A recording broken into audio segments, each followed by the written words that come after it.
Okay gang, so macam kau tengok video tu adalah video proses overhaul. So korang kalau nak tengok proses overhaul, boleh pergi kat video tadi tu. Sebab hari ni kita bukan nak tunjuk pasal overhaul, hari ni kita nak tunjuk SOP selepas kereta customer tu dah overhaul. Alright, so untuk kita orang kat sini kita mengamalkan dua jenis follow up lah. Alright, follow up yang pertama adalah seminggu selepas kereta tu keluar daripada kita orang, kita akan advise customer untuk datang balik untuk buat full inspection lah, untuk double check balik apa yang kita orang dah buat kat kereta tu. Dan follow up yang kedua pula adalah selepas 1000 km kita akan advise customer untuk datang balik semula untuk buat fluid service ataupun penukaran minyak sajalah. Macam kereta kat belakang ni adalah model W205 7 speednya gearbox. So kereta ni rasa tu datang kat kita dengan isu gearbox, housing dia bermasalah, gearbox dia shifting kasar, nak pecut shifting dia slip lah senang cerita.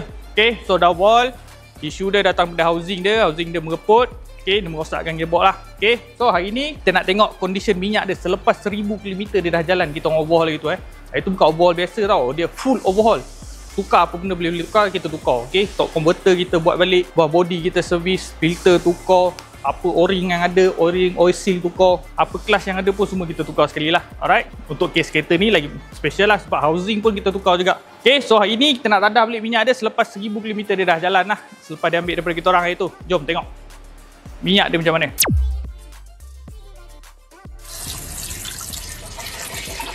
Minyak dia pun kita dah tadah dah. Jom kita tengok. Okay, so antara proses untuk first 1000 adalah antara benda kita akan cek paling penting sekali lah, dia punya ni lah, condition minyak lah. Okay, so minyak dia kita akan tadah. Lepas tu sekejap lagi kita punya mekanik pun akan buka dia punya oil sump jugalah. Nak tengok condition belah dalam oil sump kan. Dalam oil sump ada magnet. Magnet tu yang kita nak tengok Okay, so sekejap lagi ni kita akan buka sekali. Lepas tu dia akan check lah. Tapi basic dia kita akan check minyak punya condition macam ni lah. Tengok ni, kita akan check balik minyak punya condition, ada habuk besi ke tidak. Macam ni lah, clear lah. Sikit-sikit tu memang normal sebab kereta ni boleh lepas overhaul. Sebab tu kita advise untuk tukar minyak selepas 1000 km. Alright, so sambil tu kita akan buat juga full check. Kita akan tengok balik lah apa benda kita buka dan kita pasang lah. Tapi benda paling penting sekali kita akan check adalah dia punya condition minyak. So nanti next step lah kita punya mekanik akan buka dia punya oil sump lah untuk tengok isi dalam oil sump. Okay gang, so korang kepada pengguna-pengguna mesin kat luar sana yang ada masalah macam kereta brother ni tengah nak memecut, nak memotong kereta, tekan minyak, RPM naik, gear drop tapi gear slip. Okay, dia slip, dia terlepas lah. Okay, ataupun penukaran gearbox korang kasar ke, boleh datang check kat kita orang dulu lah. Kat mana? Kat Transmatic Auto Benz berhampiran Putrajaya dan juga Cyberjaya. Kita buka daripada hari Sabtu sampai hari Khamis gang. Papa Roger.